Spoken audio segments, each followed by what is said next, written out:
පිළිගන්නවා වෙනද වගේම ඕගොල්ලෝ හැමෝම ආදරයෙන් අද දවසේ මගේ වීඩියෝ එකට ගෘහණියක් වුණාම තම ආදරයන් වෙනුවෙන් ඒ වගේම පවුල් අය වෙනුවෙන් සෑහෙන කැපවීම කරන කොට්ටාසයක්නේ කාන්තාවන් කියන්නේ.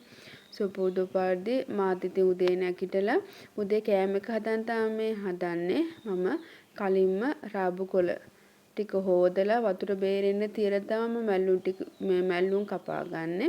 මේ වෙනකොට මම හාල් ටිකක් ලිපේ තියලා බතත් හදාගෙන ඉවරයි. දැන් ඉතින් මම මැල්ලුම් එකට අවශ්‍ය කරන අමු මිරිස් ඒ වගේම බීලූණු සුදු ලූණු රම්පේ ඒ ටිකත් දාගත්තා. කියන්නේ කපා ගත්තා. මේ වෙනකොට නම් අපිට සාමාන්‍ය අවුව පායලා තිබ්බේ වැස්ස නෑ. කියන්නේ දවස් දෙකක්ම වැස්ස නෑ අපිට.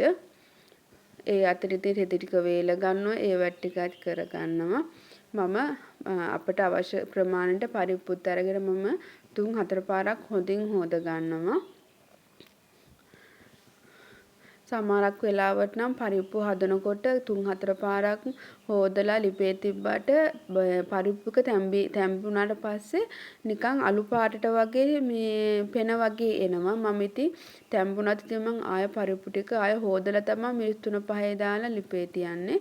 මම කියන්නේ පරිප්පු එක මේ ලිපේ තියන්නේ මිරිස් 3-5 දාලා නෙවෙයි. ඒ මොකද අර තැම්බුණාට පස්සේ අර පෙන වගේ දුඹුරු පාටට තියෙනවනේ.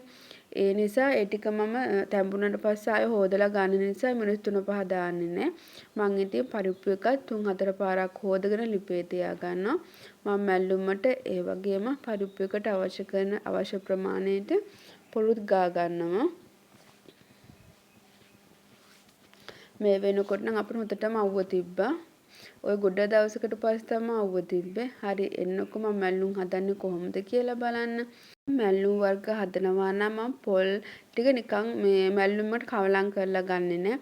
ඒකට කහ කුඩු, ඊට අමතරව ලුණු කුඩු, සුදු ලූණු, මේ ගම්මිරිස් කුඩු චුට්ටක් දාලා මම හොඳට කොටලා තමා ගන්න පොල් ටිකක් දාලා. එතකොට සම්බෝල් එක වගේ හොඳට ඇනිලා තියෙනවා.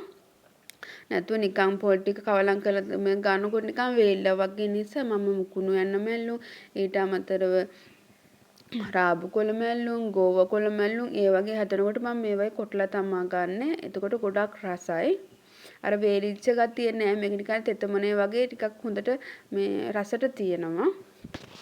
මම ඉතින් මේ වෙනකොට පොල් ටිකත් කොටාගෙන ඒ රාබු කොළ මැල්ලුම් එකට දාලා මම හොඳට අනාගත්තා. මම ඉතින් අවශ්‍ය ප්‍රමාණයට තෙල් ඊට අමතරව කුරුඳු උළුහල් අබ ඒ ටිකත් තෙලට දාලා මැල්ලුම් ටිකත් එකතු කර ගන්නවා. බලන්නකෝ පැය භාගයක් විතර වතුර මේ බේරෙන්න තිබ්බත් රාබු කොළ වල වතුර උනන විදිහ ඒ පොල් වල උනනවා. ඒ වගේ මැල්ලුම් වලත් උනන නිසා මම වතුර මුකුත් දාන්න නැතුව මද ගින්දරෙන් විනාඩි 5ක් විතර වගේ තැම්බෙන්න තියෙනවා. මේ තියෙන්නේ මම ගොඩක් ආසාවෙන් හදාගත්ත රාබු කොළ මැල්ලුම්. මේ වෙනකොට පරිප්පු එකත් තැම්බිලා තිබ්බේ. ඒ පරිප්පු ටික මම අර ඔයගොල්ලන්ට කිව්වනේ පරිප්පුත් කොච්චර හොදලා ලිපේ තිබ්බත් තැම්බුණාට පස්සේ නිකන් දුඹුරු පාටට අලු පාටට වගේ පෙන වගේ එනවා කියලා. මම ඉතින් පරිප්පු එකට අවශ්‍ය කරන පහේ කුඩු, මිරිස් කුඩු, කහ කුඩු, කුරුඳු, ඊට අමතරව කරම්පේ, අමු මිරිස්, බීලූණු, උළුහල් ඒ ටිකත් අවශ්‍ය කරන ඔක්කොම ටිකක් දාලා මම පොල් කිරිත් දාලා ලුණුත් දාලා පරිප්පු එක හදාගත්තා. මේ තියෙන මම හදාගත්ත බත් එක. ඒ වගේම මැල්ලුම් බිත්තර පරිප්පු මේ තියෙන අපේ උදේ කෑම එක. ඊට පොටි අඩුපාඩුවක් වගේ දැනුණා. ඒ නිසා අපි ලුණු කෑල්ලකුත් ගත්තා. මේ තියෙන මම ගොඩක් ආසාවෙන් හදාගත්ත කෑම එක. කෑම එකත් කාලා හස්බන්ඩ් ගෙදරින් පිටත් වුණාට පස්සේ මම ටිකක් වෙලා ඉඳලා මිදුලේ පොඩි වැඩ වගේක් තිබ්බා. මම ඉතින් මිදුල් අතු ගාලා ගෙදර දොර ජනේල ටික ඇරලා දාලා මම දැන් මේ හදන්නේ වලන් ටික හොද ගන්න. රෑ උයපු වලන් තිබ්බා. ඒවයි උදේ උයපු ඒවයි මේ වලන් ටිකත් මම ඉක්මනින් හොද ගන්නවා. මොකද අද මම කුස්සිය ඇස් කරන දවස. ඒ කියන්නේ මිරිස් 3-5 බෝතල්, ඊට අමතරව මුං ඇට කවුපි දාන බෝතල්, ඊට අමතරව බෙන්ඩරේ ඊට තියෙන බඩු ටික පිහද ගන්න දවස තමයි අද. මොකද මම මාසෙට එකපාරක් අනිවාර්යයෙන් මිරිස් 3-5 බෝතල් හොදනවා. හැබැයි මිරිස් 3-5 බෝතල් වල මිරිස් කුඩු තියෙනවා නම් ඒ ටික මම අයින් කරන්නේ නැහැ. මොකද මාසෙට එකපාරක් හොඳට හේදුවට මම සතියෙන් සතියට රෙදි කෑල්ලක් අරගෙන වටේ හොඳට පිහදෙන්න නිසා මම ඉතින් මිරිස් 3-5 බෝතල් වල හොඳට මූඩිය වහනකොට වහලා මිරිස් 3-5 බෝතල් හොදනකොට ඒකට වතුර යන්නේ නැහැ. මොකද සීල් වෙලානේ තියෙන්නේ. ඒ නිසා මම ඉතින් මිරිස් 3-5 බෝතල් ටිකත් ස්පොන්ජ් එකකින් මැදගෙන ඒ ටිකත් මම හොඳට හොද ගන්නවා. හොද ගත්තට පස්සේ හොඳ රෙදි කෑල්ලකින් මේ හොඳට පිහදන්න. පිහදලා තිබ්බට පස්සේ වතුර යන්නේ නැහැ පොඩ්ඩක්වත්. තෙත ගතිය ඇත්තෙත් නැහැ. මම ඉතින් මාසෙට එකපාරක් මිරිස් 3-5 බෝතල් පිරිසිදු කරනකොට ඔහොම තමයි පිරිසිදු කරන්නේ. මගේ වීඩියෝ බලන, කමෙන්ට් ලයික් කරන, ඒ වගේම සබ්ස්ක්‍රයිබ් කරන ඔයගොල්ලෝ හැමෝටම බොහොම ස්තුතියි. ඒ වගේම මම කියන වීඩියෝ එකට කැමති නම් දිගටම මගේ channel එකත් එක්ක ආදරෙන් එකතු වෙලා ඉන්න කියලා මම ඔයගොල්ලෝගෙන් ආදරෙන් ඉල්ලනවා. ඒ වගේම මගේ වීඩියෝ බලන්නේ මාත් එක්ක එකතු වෙලා නෙවෙයි නම් මම කියන වීඩියෝ එකට කැමති නම් මගේ channel එක සබ්ස්ක්‍රයිබ් කරන ලෙස ආදරෙන් මතක් කරනවා. මිරිස් 3-5 බෝතල් ටිකත් හොදගත්තට පස්සේ අපි ඉතින් තේ බොන කෝප්ප තියෙනවන්නේ. මං ඉතින් ඒ ටිකත් හොද ගන්නවා. මම දවස ගානේ සතියට එකවරක් කුස්සිය පිරිසිදු කරගත්තට මම මාසෙට අනිවාර්යයෙන්ම මිරිස් 3-5 ඒවා විතර ගෙදර අඩුපාඩු ගේන්න තියෙනවනේ. ඊට අමතරව එළවලු ගෙනාවට පස්සේ ඒ ෆ්‍රිජ් එක ඊට අමතරව තියෙන කුස්සිය බඩු සේරම මම මේ වගේ හොඳට හොද ගන්නවා. හේදුවේ නැත්නම් සතියට එකපාරක් අනිවාර්යෙන් ස්පොන්ජ් එකකින් හරි රෙදි කෑල්ලකින් මම ඒ ටික පිහද ගන්නවා. මේ ස්පොන්ජ් එකෙන් තමයි මම මේ කෝප්ප මැද ගන්න. මේකෙන් හොඳට කහටේම යනවා. ඒ වගේම උණු වතුර බෝතල්, ඊටම ප්‍රෙෂර් කුකර්, ඊට අමතරව කේතල ඒ ටිකත් මම මැද ගන්නවා. මේ වෙනකොට මම බෙන්ඩරේ පවා හොඳට පිහද ගත්තත් තෙතරෙදි කෑල්ලේකින්. මම ඉතින් ඒව වීඩියෝ කරේ නැහැ. මොකද වීඩියෝ එක දික් වෙනවා. ඊට අමතරව වීඩියෝ කරනකොට වෙලාවත් යන නිසා වීඩියෝ එකට ගන්න පුළුවන් පොඩි ප්‍රමාණයක් තමයි වීඩියෝ එකට අරගෙන ඔයගොල්ලොත් එක්ක බෙදාගන්නේ. මම මේ කේතලේ වුණත් උදේට උණු වතුර උණු කරනකොට තේ හදන්න මම ඒත් හොදලා ගන්නෙ. ඊට අමතරව අනිත් බඩු වගේම ඉතින් මේ බඩුත් මම මාසෙට එකපාරක් හොඳට පිරිසිදු කර ගන්න ඕනේනේ. ඒ නිසා ඒ වගේම ප්‍රෙෂර් කුකර් පාවිච්චි කරන ගොඩාක් කැමති අය ඉන්නවා. ඒ මොකද ප්‍රෙෂර් කුකර් එකෙන් විනාඩි 3-4 වෙනකොට ඇට වර්ග කෑම ಜಾති ඉක්මනින් හදා ගන්න පුළුවන් නිසා. හැබැයි ගොඩක් පරිස්සමෙන් ඕන ප්‍රෙෂර් කුකර් එක පාවිච්චි කරන්න. ප්‍රෙෂර් කුකර් එක කියන්නේ හුමාලේනේ පිට වෙන්නේ මේකේ. ඉසනික තැම්බිලා හුමාලෙන් පිට වෙන්නේ. ඒ හුමාලේ දැන් අපි හිතමු විසිල් 3ක් වගේ වැදුනට පස්සේ අපි මේක මේ මූඩිය ගලවලා ඒ දේවල් ගන්න මේ දැන් අපි හිතමු කඩලා තැම්බෙන්න තිබ්බා කියලා. අපි විසිල් 4ක් විතර වගේ තියෙන ඇරලා තමයි ඒක මේ තැම්බෙන්නේ. හැබැයි ඒකේ සම්පූර්ණ හුමාල පිට වෙන්න යන්නේ නැතුව අපි මේ මූඩි අරින්න යන නරකයි. මොකද අරකේ තියෙන වාතය වාතනේ පිට වෙන්නේ හුමාලෙනේ පිට වෙන්නේ. ඒ හුමාලෙ පිට වෙන්නේ නැතුව මූඩි ඇරියොත් ප්‍රෙෂර් කුකර් එකේ මූඩියත් එක්කම පුපුරලා සම්පූර්ණ හුමාලේ අපේ ඇඟට තමයි එන්නේ. ඒකට පිච්චෙනවා. මන් දැනුවත් ගොඩ අයට කරදරය වුණා.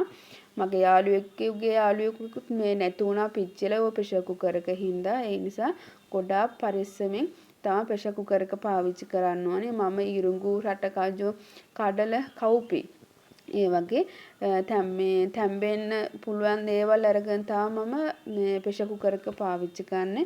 හස්බන්ඩ් නම් බයිනවා ප්‍රෙෂර් කුකර් එක පාවිච්චි කරන්න එපා කියලා. ඉතින් අර වැඩ සෙනිකව කරගන්න ඕන නිසා තමයි ප්‍රෙෂර් කුකර් එක පාවිච්චි කරන්නේ. මොකද ඒක ගෑස් එකේ උනත් තිබ්බත් මේ විසිල් 4යිනේ මේ යන්නේ.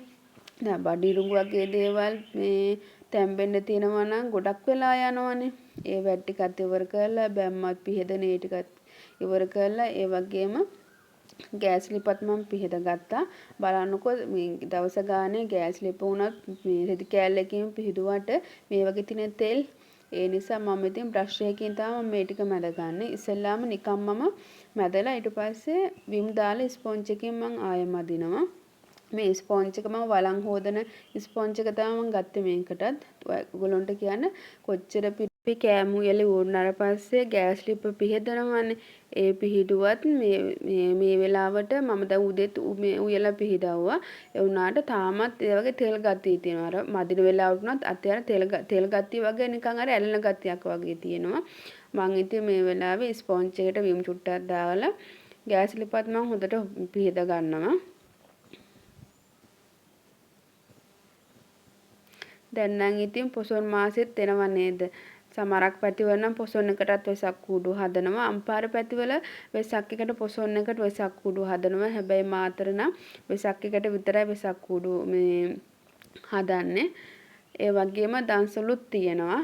වෙසක් එකට දන්සල් වැන්ද වගේම පොසොන් එකටත් දන්සල් වඳින්න තියෙනවා. මට පුළුවන් විදියට වෙසක් එකට වගේම පොසොන් එකටත් ලොකු ගණන් වලින් නැත මට රුපියල් 100න් හරි 200න් හරි 300න් හරි ඒ දන්සල් වලට සහභාගී වෙනවා. මොකද අපිට වෙසක් පොසොන් කියන්නේ අවුරුද්ද හැම මාසෙම තියෙන පොයවල් නෙවෙයිනේ. අවුරුද්දටම වෙසක් එන්නේ එක මාසයයි පොසොන් එන්නේත් එක මාසයයි. මට පුළුවන් විදියට රුපියල් 100කින් හරි මම දායකත්වය ලබා දෙන එක ලොකු පිනක් නිසා. හරි ඒ වැඩ ටිකත් ඉවර කරගත්තට පස්සේ කුස්සිය තියෙන්නේ මේ විදිහට. මම ඉතින් හැම එකම එකින් එක වීඩියෝ කරගත්තේ නැහැ. ඒක කරදරයි ඊට වැඩි වෙලාවක් යනවනේ. ඒ නිසා බැම්ම වැඩ ටිකත් ඉවර වුණාට පස්සේ මෙතන මම තියෙන්නේ කුරක්කන් ඇට, බඩ ඉරුඟු ඇට, ඊට අමතරව ඒවා පිටි මේ රොටි හදන පිටි, පරිප්පු, ඊට අමතරව සීනි, තේකොළ, සුදු ලූණු, ඊට පස්සේ රතු ලුණු ඒ වගේ ටික තියාගෙන ඉන්න මම මෙතන එක පැත්තකින් අඩු කරලා මේ වෙනකොට නම් මාසේ අවසානයේ අපි බඩු ගේන්නේ. ඒ බඩු ටික ගේන නිසා තමයි රාක්ක ටික හිස් වෙලා තියෙන්නේ. දැන් ඉතින් මම සිංක් එකත් මැද ගන්න තමයි හදන්නේ. ඔන්න ඉතින් බලන්නකෝ මං කිව්වා නේද දවස් 2ක් විතර පෑවුවා කියලා. බලන්න ඉතින් වොයිස් දෙන්න ගත්ත වෙලාවෙන් දැන් ඔන්න වහිනවා අපිට බලන්නකෝ. දවස් 2යි අවුවක් කියලා ආසාවකට දැක්කේ. ඔන්න දැන් ඉතින් වැස්සයි හුළඟයි ඔන්න ආයෙ පටන් ගත්තා. ඒ වැට් ටිකත් ඉවරුනාට පස්සේ මම දැන් ඉතින් අතුගා ගන්න තමයි හදන්නේ. මම ඉතින් ඔක්කොම වීඩියෝ කරගත්තට මේ ඔයගොල්ලොත් එක බෙදා ගන්නත් බෑ. ඉතින් මම අවශ්‍ය ටික විතරයි මම වීඩියෝ කරගත්තේ. ඒ වගේම ෆ්‍රිජ් එක අස් කරා. ඊට අමතරව එළවලු ගෙනාවා. ඒක මම කොහොමද මම ෆ්‍රිජ් එක අස් කරගත්තේ පිරිසිදු කරගත්තේ ඒ වගේම එළවලු අඩු කරගන්න කොහොමද කියලා ඔයගොල්ලොත් එක්ක ඊළඟ වීඩියෝ එකෙන් බෙදා ගන්නම්. අදට මගේ වීඩියෝ එක ඉවරයි. මාව බලන් හිටිය මාව අහන් හිටිය ඔයගොල්ලෝ හැමෝටම බොහොම ස්තුතියි. තවත් දවසක අලුත් වීඩියෝ එකක් එනක ඔයගොල්ලෝ හැමෝම පරිස්සමෙන් සතුටින් ඉන්න. නේ යාළුවනේ වොයිස් දෙන වෙලාවෙ නම් අපිට හොඳටම වහිනවා. මං කියන දේ ඇහෙනවද කියන්න නම් දන්නේ නැහැ. මොකද මම ඩිලීට් කරා. ඩිලීට් කාර්ඩ් ඉතින් වැස්ස අපිට නතර කරන්න බෑ. මේක සබහා දහමෙන් දෙන්න දෙයක් නේ. ඒ